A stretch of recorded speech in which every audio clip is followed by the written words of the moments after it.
What's going on, mother flowers? Will with Gutter Fighting Secrets. I'm walking back and getting a haircut, and I usually don't film this way, but I figured, you know what? At least for the first half of this video, why don't we walk and talk through the streets of Bangkok? So today's topic at hand is very important, all right? It's something that I've been thinking about for a while now. Is the difference between combat sports, or let's just say combat sports or fighting, and combatives, right? Or self-defense. Like what's the big difference here? I know what you're gonna say. Listen, I know what you're gonna say. Well, you know, Will, like, street fighting is dirty. Street fighting is kick him in the groin, poke him in the eye. You know, no quarter, no mercy, no referee on the streets, bro. Like, okay, granted, right? But let's actually break down what the real differences are, okay? Like, let's take it item by item. So in the ring, obviously you've got a referee. Obviously there are some rules, and there's some techniques that you can't use, right? It's a one-on-one fight, and generally both people have been training hard for it. So you're around the same weight, around the same size, and hopefully, if you got a good promoter that you're working with, somewhat equally matched. Let's take a look at, like, combatives and what in its essence that is, what in its core that is, right? Well, you've got multiple attackers, so it's not a one-on-one fight.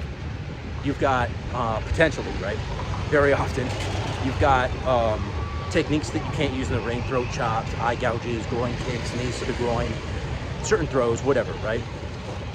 And then you've got, like, you know, weapons, right? Like knife disarms, pistol disarms, baseball bat, clubs, whatever. And then I'm gonna add on top of that something that a lot of guys don't talk about very much, which is psychological combat, psychological warfare, which you should be using. All right, hold on. I gotta do some shit here. I gotta cross the street. I'll get back at you from my apartment in a minute. Listen, before we jump back into things, I just wanna take a second and say to our loyal subscribers, our loyal viewers, thank you so much for always commenting, giving us a like. It means a lot to our small channel. For all you new guys out there who haven't been with us for a long time, hey, just go ahead and hit the thumbs up real quick. Really appreciate it. Also, gutterfightingsecrets.com is the website. We've got a lot of great products on there, direct download stuff, mugs, tea, all that stuff. Go and check it out, gutterfightingsecrets.com. Give us a like, give us a thumbs up, give us a comment if you can. Really appreciate it.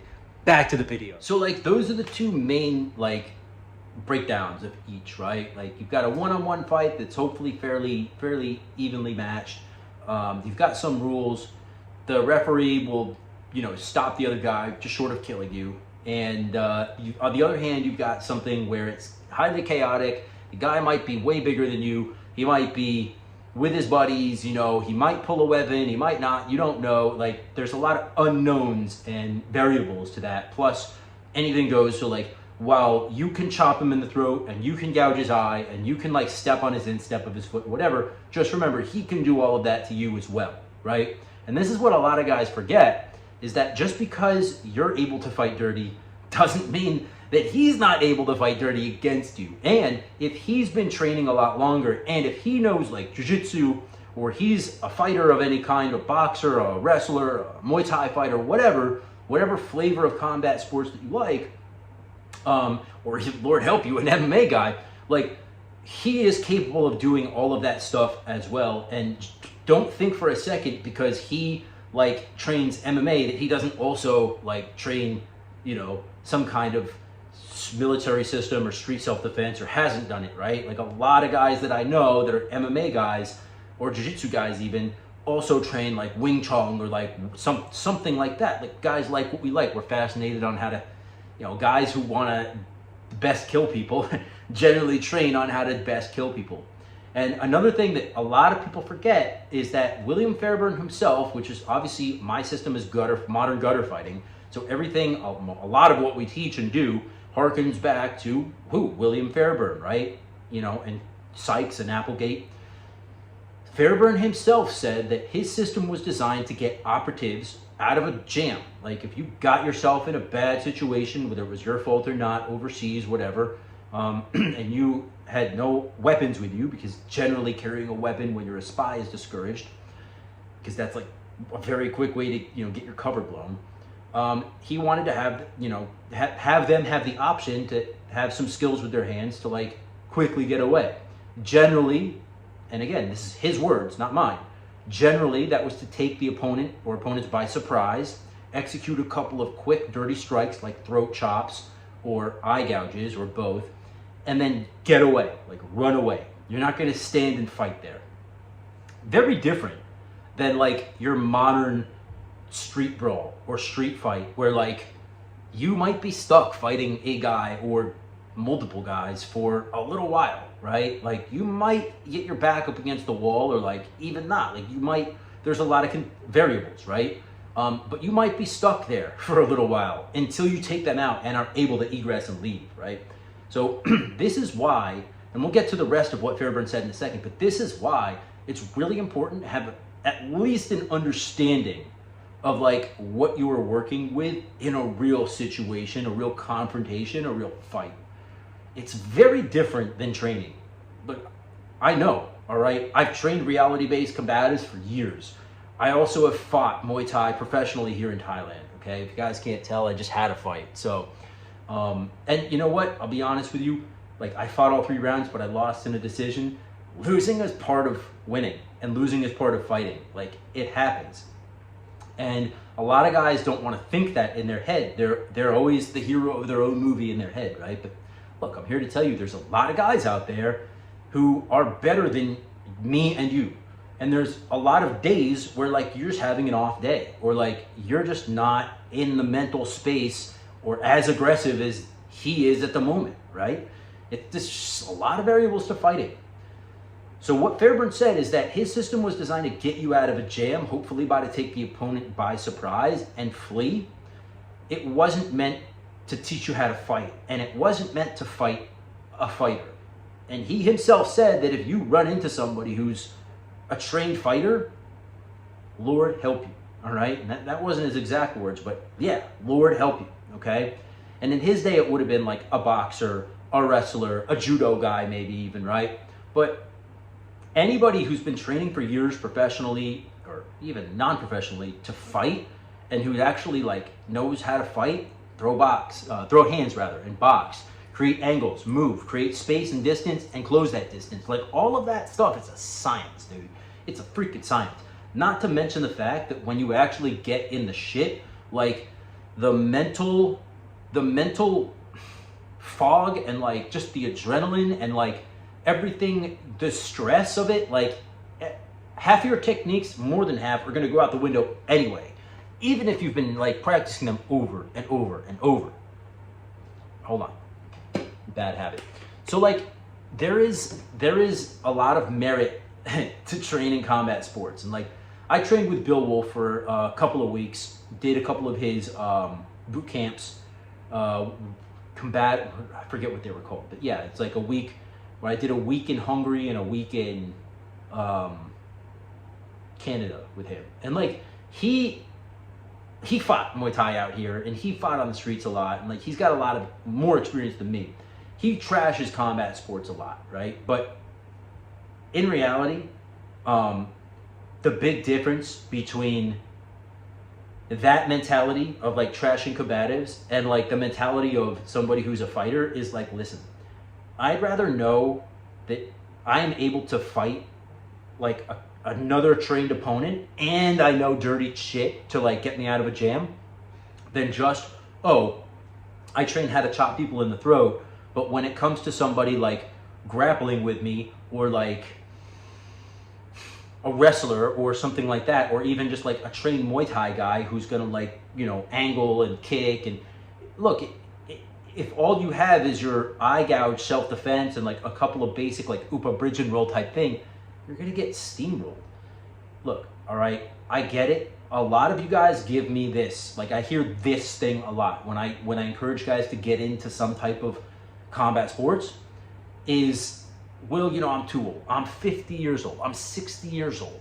I can't go in there and fight with these young guys. I can't go and train like that. Blah, blah, blah. Listen, I get it, okay? I totally do. Age is like a big factor in this. But if you legitimately can train chopping people in the throat and like train gutter fighting, there's no reason why you can't train some basic combat sports as well. Boxing. I'm not saying you need to go in there and spar hard with like a 20-year-old, right? Like that's, you know, that's up to you. If you can think you can do it, good on you. But like I'm saying, at least go in there and get some pad work in, learn how to angle, learn how to, you know, slip and roll a little bit, learn some head movement, and learn how to throw those, you know, basic punches. Jab, cross, hook, uppercut, whatever. Learn some basic jiu-jitsu, and there's no age limit on jiu-jitsu. Guys will go light with you if you're fucking old and decrepit, like, but go in there and learn it and practice it against some resistance, right? And again, you don't have to fight like the steroid freaks. You can choose who your partners are, but you need to do that. Like, you need to do that. The guys out there who give me this, like, I'm too old. Listen, all right, if you're really that old and decrepit, then don't train gutter fighting either, man. Because like, just get a gun. And if you're outside of the States, like, just get a knife and like, if somebody's really like, you know, if it comes down to it, just sneak attack them, and like, hopefully you can like wheelchair away or something like that, right? But like, most of us like can do it. And the only excuse is in your head. The only excuse is really in your head. And I might not be popular for saying that, but I'm not popular as it is, so fuck it, I don't care. Like, the truth is the truth. And to quote, I think it was it Sun Tzu that said this, or was it, what's his name? From the Book of the Five Rings. I think it was him. I just want to say Yaguma Nori, but it wasn't Yaguma Nori who wrote the Book of the Five Rings. It was, fill in the blanks for me. Comment down below. I'm blanking on his name. The truth is the truth. You must either bend to its will or live a lie, right? The truth is the truth. You must either bend to its will or live a lie. Don't live a lie. Like, don't walk around out there with a sense of false confidence. The worst thing in the world you can do, it's going to get you hurt or killed. Don't do that. Don't do it. Learn how to fight, dude. Like, what's the difference between like, oh, I need to learn some basic self-defense versus like, let me go in and devote like even 2 days a week, man. Like, and I get it, like some people have hectic work schedules and excuse. You can do it. If you really want it, you can do it, all right? Now, let's harken back to like more of what Fairburn, how he thought. Again, Fairburn trained every single day, right? The dude obviously was a cop in Shanghai, which is like a really rough neighborhood back in the day, before he started training military operatives. And he would go and like train judo and all these other Chinese martial arts and boxing and wrestling. Like, the dude was a beast. And he had probably thought a lot, like I think, is he had little sympathy for people who had excuses. Obviously, like, he would give what he could to the operatives that he was training. It was generally like, you hear different accounts, like generally it was like 5 hours, 8 hours, just kind of depending on how much time he had with his students and the OSS students. But he would give them what he could. But if he could have trained them, like actually trained them, like for an hour every day or something like that, he absolutely would have. I'm really, really, really on this about learning how to fight. It is so incredibly important. And I don't want to see people misled by like marketing hype, by like bullshito and people who don't know about fighting but somehow teach it. And this is another big problem. Like, if your teacher, if your whatever, let's just say teacher, right? There's so many terms for it: crew, seafood, teacher, whatever. If the person you're learning how to fight from hasn't fought, you need to find a new teacher.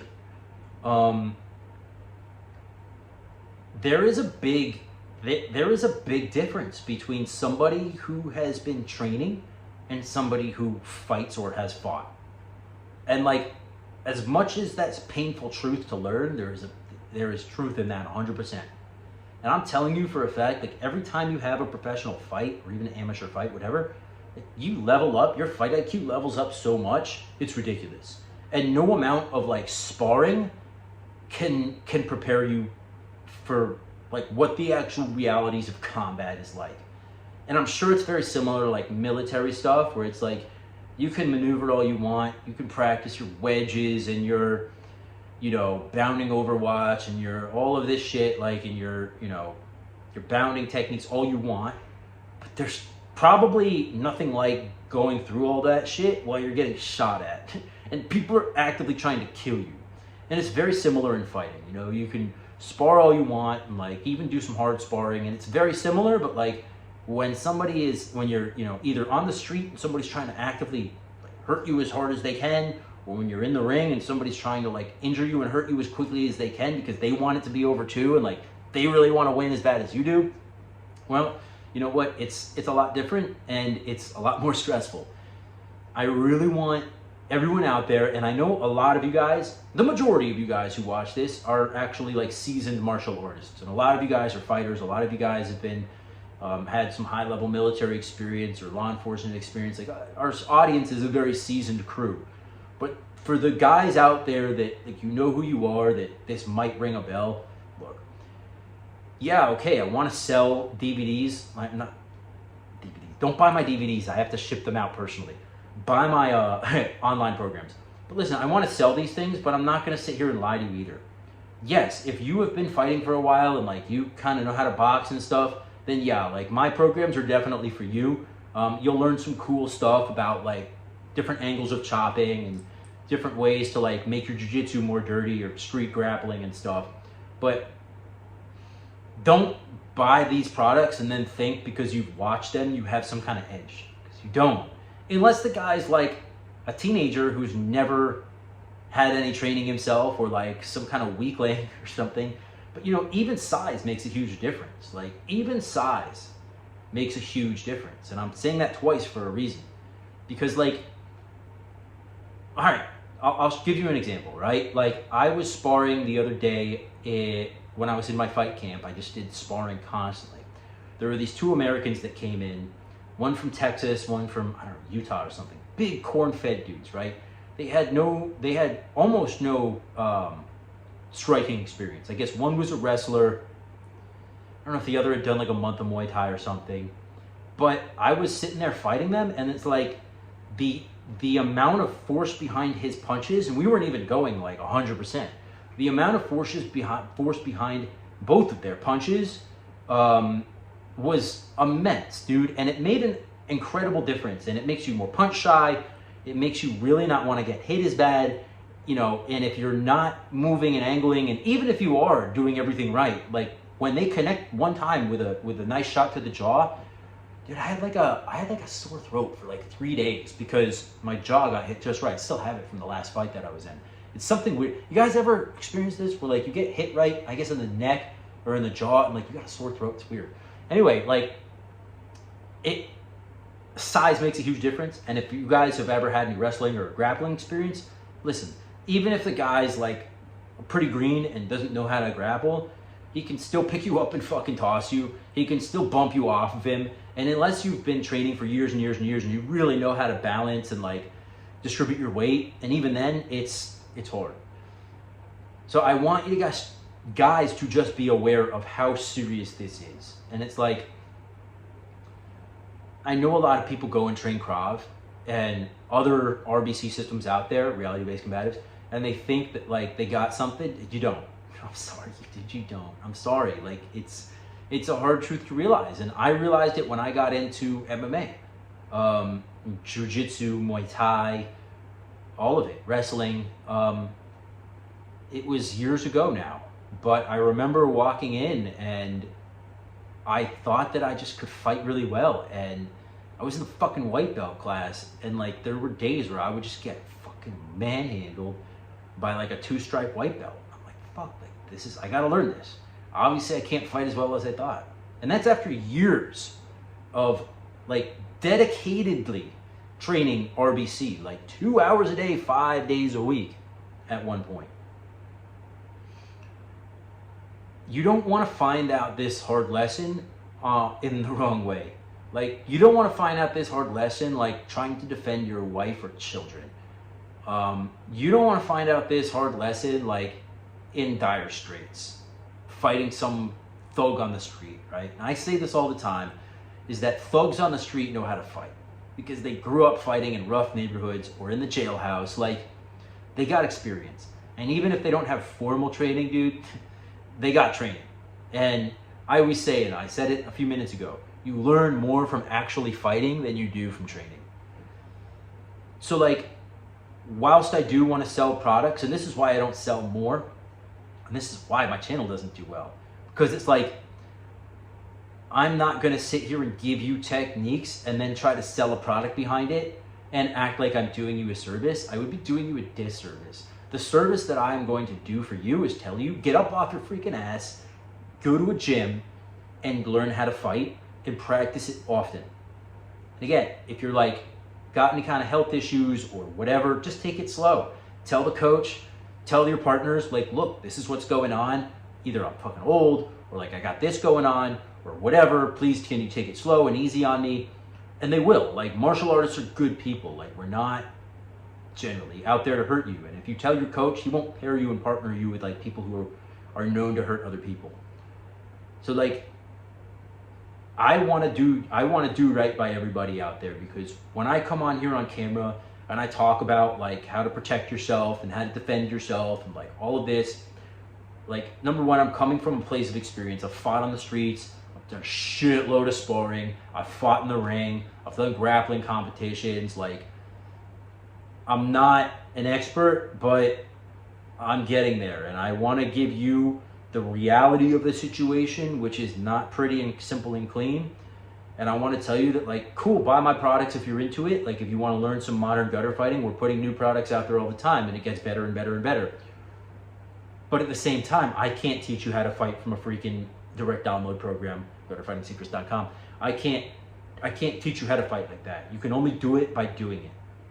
So go out there, box, go out there and get some wrestling, go out there and do Jiu-Jitsu, Muay Thai, whatever you can and however much you can, and you will only get better and better. And the spiritual growth, the physical growth, the mental growth that you will accumulate is far beyond anything that I can describe to you here.